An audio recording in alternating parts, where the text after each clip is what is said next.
Disagi all'aeroporto di Comiso, dove molti voli sono stati dirottati da Catania a seguito dell'incendio che ha colpito lo scalo di Fontanarossa. Un crash test importante per lo scalo Ibleo, abituato a gestire 5 voli al giorno e adesso costretto a gestirne oltre 50. La lista d'attesa è su carta, in una fotocopia, e quindi bisogna chiedere, aspettare. Guardate ragazzi, veramente tremendo. Siamo arrivati al posto di atterrare a Catania, siamo arrivati qui non c'era nessuno, ci hanno detto che ci sono delle persone che ci aspettavano, non c'è nessuno, abbiamo aspettato lì davanti alla porta, ci hanno chiuso la porta davanti, non c'è nessuno non sa niente, nessuno non ci dice niente. Lì l'info point è chiuso, quindi nessuno non sa niente. Da Catania purtroppo a causa dell'incidente hanno cancellato il nostro volo senza avvisarci. Una delle compagnie low cost che avrebbe dovuto portarci a Firenze non ci ha fatto sapere nulla, niente completamente, per cui noi abbiamo perso tutta la prenotazione, abbiamo perso 2 giorni di albergo a Firenze, per cui non ci hanno riprogrammato il volo, come invece hanno fatto altre compagnie che voi vedete qua, che invece sono state dirottate da qui e possono partire. La SAC, governance dell'aeroporto di Catania e Comiso, sta lavorando a pieno ritmo per garantire il servizio di trasporto dei passeggeri e limitare i disagi. Stiamo gestendo, pensiamo al meglio, questa emergenza. Oggi abbiamo oltre 50 voli, considerando un aeroporto abituato a gestire 5 voli giornalieri, siamo oltre 50, quindi capite anche le criticità. Che abbiamo coinvolto anche gli enti di Stato, quindi sia la Polizia, la Guardia di Finanza, i Carabinieri stessi e anche la Protezione Civile, che ci sta supportando anche nella gestione dei passeggeri, perché arrivano questi enormi flussi con gli autobus. Al momento non è possibile capire quando questa situazione di emergenza potrà rientrare. Nessuna riduzione di corse da qui al 30 settembre, anzi i collegamenti marittimi dal porto di Milazzo verso le isole Eolie continueranno sino al 30 settembre addirittura aumentando del 20%. Dopo la decisione di Caronte Tourist Isole Minori di uscire dal contratto con la regione e di passare al libero mercato, ecco il compromesso trovato proprio sul tavolo del presidente Schifani al termine di un lungo incontro al quale hanno partecipato i rappresentanti della compagnia di navigazione e l'assessore ai trasporti Alessandro Arico. Il calendario delle corse stabilito a Palermo prevede lunedì, mercoledì, venerdì e sabato da Milazzo una corsa alle 6:30 per Vulcano, Lipari e Salina con ripartenza alle 11:20 ed arriva a Milazzo alle 14:30. Lunedì, mercoledì e venerdì una corsa in partenza da Milazzo alle 15:30 per Vulcano e Lipari con ripartenza alle 18 verso Milazzo, dove l'arrivo è previsto alle 20. Una soluzione che dovrebbe andare incontro anche alle esigenze di tanti residenti ed operatori commerciali delle isole che nei giorni scorsi hanno subito tanti disagi. Siamo ormai nella condizione di dover prenotare 10 giorni prima un posto all'interno di una di queste navi per avere garantito l'approvvigionamento. I costi ormai sono alle stelle.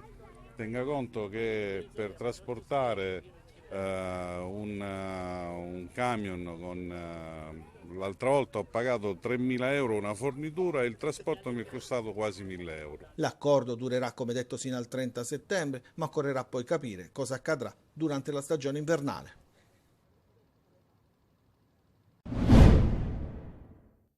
Si chiama Codice Calore ed è un percorso assistenziale preferenziale e differenziato attivo da oggi nei pronto soccorso, secondo direttive ministeriali, rivolto agli accessi nei presidi ospedalieri per malori causati proprio dagli effetti del caldo estremo. Come riconoscere allora un colpo di calore? Il colpo di calore ha delle varie fasi evolutive. Passiamo da sintomi banali, come per esempio la cefalea, i crampi muscolari, le vertigini, per via passare poi a quelle che sono le patologie più importanti. Le sintomatologie più importanti, il vomito, la temperatura corporea che può arrivare a 38-39 gradi e poi fino anche alla perdita di coscienza. C'è differenza tra il colpo di calore e il colpo di sole? Sì, il colpo di sole è dovuto alla cosiddetta insolazione, a un'esposizione del corpo alle radiazioni solari. Invece il colpo di calore è correlato alle caratteristiche ambientali, quali per esempio il calore e l'umidità. I medici raccomandano alla popolazione di seguire i noti accorgimenti, bere molta acqua e mangiare cibi freschi come frutta e verdura e ovviamente di non uscire durante le ore più calde, consigli che spesso vengono sottovalutati anche dalle categorie a rischio. Ovviamente sono i bambini e gli anziani. E in un'estate da bollino rosso in numerose città italiane, dove in Sicilia il termometro segna temperature tra i 40 e i 50 gradi in aumento da domani e per tutto il mese di luglio secondo i meteorologi, con l'ondata di calore in atto è possibile che l'isola batta il suo stesso record europeo di alta temperatura, confermato anche dall'ONU, registrato nel siracusano l'8 agosto di 2 anni fa con 48,8 gradi centigradi. Oggi in Sicilia e in molte parti del mondo tante vite vengono mietute perché in nome di Cristo difendono la legalità, difendono la giustizia e con essa naturalmente i più poveri. Celebrare Sant'Agata, martire cristiana dei primi secoli, con la festa del ritorno a Catania delle sue reliquie, un popolo che le accoglie con gioia, ricordando al contempo i nuovi martiri. Cosa significa essere martiri oggi? Guardando all'ultimo martire siciliano, l'ultimo santo martire siciliano, certo ancora beatificato, speriamo che venga presto canonizzato, Don Pino Puglisi. Accanto a lui abbiamo il Beato Rosario Livatino, che non dobbiamo dimenticare anche. Sono due figure, però la prossimità con il trentennale di Don Pino Puglisi ci porta a evidenziare la sua vicenda di santità. Sarà questa la centralità della festa di metà agosto. Il 16 in cattedrale l'esposizione del Sacro Velo, che proseguirà anche il 17, giorno in cui nel pomeriggio, dopo la messa, il busto reliquiario verrà portato in processione. Festa di popolo in una città che cerca di rialzarsi, e non sfuggono all'arcivescovo di Catania gli ultimi provvedimenti adottati dal sindaco Enrico Trantino. Non si può attendere che l'amministrazione faccia qualcosa per noi, bisogna cogliere quello che ci indica. Ad esempio molto gradito alcune norme che sono state ribadite per la movida nel centro storico, per la somministrazione di bevande alcoliche, per la cura dei nostri monumenti che sono imbrattati dalle scritte vandaliche. La strada del cristiano, sottolinea Monsignor Renna, è in salita, ma è la strada giusta, e annuncia che il prossimo anno, per il 9° centenario, la festa di mezz'estate sarà preceduta da un triduo. Tante infine le iniziative che arricchiranno il programma della festa, con molti giovani protagonisti. Un'immagine impressionante, una puzza. Sono ancora una volta le vostre segnalazioni, quelle che ci inviate alla nostra linea diretta con il pubblico, a raccontare ciò che avviene nelle strade di Catania, dove invece di ripulire una zona altamente pericolosa per la salute pubblica, la soluzione è chiudere al transito. Siamo sulla strada provinciale 205, nel tratto compreso tra l'innesto con l'asse attrezzato e l'intersezione con la provinciale 54, per intenderci la via alle spalle dell'ospedale San Marco. Più volte vi abbiamo mostrato le immagini di cumuli di spazzatura che aumentano di giorno in giorno.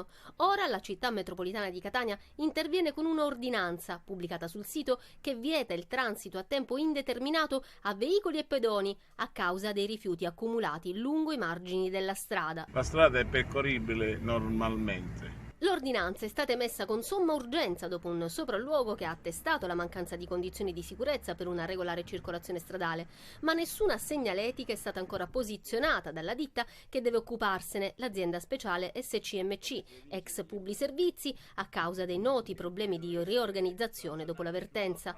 Dagli uffici della città metropolitana ci confermano che le transenne verranno posizionate a breve. Ciò che non si sa invece è quando i rifiuti verranno rimossi e soprattutto dove verranno conferiti. Il percorso alternativo passa da Librino, SP54, Viale San Teodoro, Viale Moncada, Viale Bummacaro, asse attrezzato e viceversa.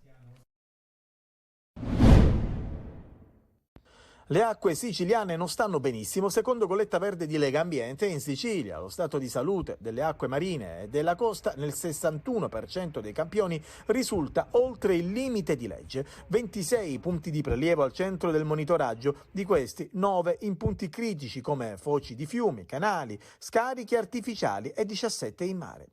I dati sono stati annunciati nel corso di una conferenza stampa. 2 i punti monitorati nella provincia di Messina, di cui uno risultato fortemente inquinato la foce del torrente Patry in località Cantone. 9 punti nella provincia di Palermo, di cui 4 risultati fortemente inquinati. A Cefalù, località Porto, il mare fronte e il canale presso Piazza Marina, il mare presso la foce del torrente Ciachea a Carini, infine il mare della spiaggia della Praiola a Terrasini, il mare inoltre presso la foce del torrente Nocella tra Terrasini e Trappeto. E quest'anno abbiamo una tendenza negativa rispetto allo scorso anno, perché più del 60% dei punti campionati sono risultati inquinati o fortemente inquinati, 4 soltanto nella provincia di Palermo.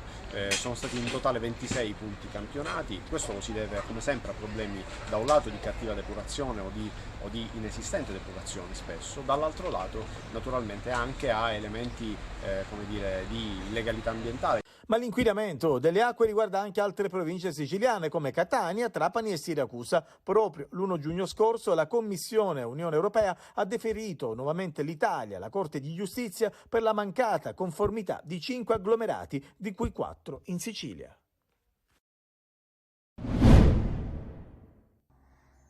Ecco le immagini dello Stadio Massimino con il nuovo Manterboso già posato quasi per intero. Fervono i lavori mentre la gara di rilievo europeo, che doveva servire ad esternalizzare la gestione dello stadio per 10 anni, più eventuali altri 10, è andata deserta. Il Catania l'ha definito un'opportunità significativa, ma ha spiegato attraverso una nota la scelta di non partecipare è maturata in considerazione di specifiche riserve relative ad aspetti tecnici. Il Comune prende atto e si riorganizza. I nostri direttori vedranno il da farsi, sicuramente sentiranno anche il Catania, ovviamente nella logica dell'inizio del campionato, di quello che si dovrà fare per partire appunto con la stagione. Valuteremo qual è la soluzione migliore, ovviamente nei limiti della legge. Ecco le strade possibili. Il Comune può pubblicare un secondo bando, opzione non obbligatoria, o al momento lasciare tutto così com'è, concedendo l'uso dello stadio per le gare ufficiali e gli allenamenti. Il Catania può pensare a negoziare privatamente. A proposito di gare ufficiali, si lavora per consentire l'utilizzo del campo per la prima in casa dei rossazzurri. La corsa contro il tempo arrivava alla seconda di campionato, sperando che appunto sia la prima in casa. Quindi insomma tutte quelle iniziative propedeutiche all'inizio del campionato sicuramente saranno concluse entro l'inizio della seconda giornata di campionato, che ovviamente speriamo tutti sia in casa. Il Manterboso, come detto, è stato già posato. La macchia rossa-azzurra dei seggiolini delle curve è ben visibile. Si lavora sulla pista e sulle mezze lune dietro le porte, così come sulle torri faro. Un Massimino fresco di restyling attende la prossima Serie C.